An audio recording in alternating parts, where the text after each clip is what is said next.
Welcome viewers, প্রতিদিনের মতো আজও চলে এসেছি আমার লাঞ্চের থালি নিয়ে।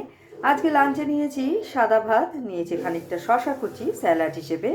প্রথম পাতে খাওয়ার জন্য নিয়েছি উচ্ছে, গাজর, বিট ও বিনস ভাজা, যেটা আমি কালো জিরে ফোড়ন দিয়ে নুন হলুদ ও সামান্য মিষ্টি দিয়ে রান্না করেছি।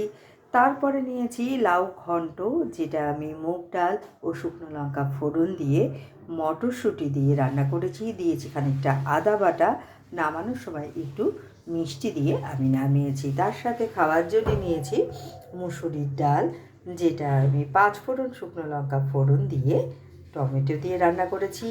নিয়েছি বাটা মাছের ঝোল, যেটা আমি বেগুন দিয়ে রান্না করেছি। আর দিয়েছি অল্প সর্ষে বাটা আর কালো জিরে ফোড়ন দিয়েছি। নামানোর সময় একটু ধনেপাতা কুচি ও একটু কাঁচা সর্ষের তেল আমি এতে দিয়েছি। আর শেষ পাতে খাওয়ার জন্য নিয়েছি বাড়ির তৈরি টক দই।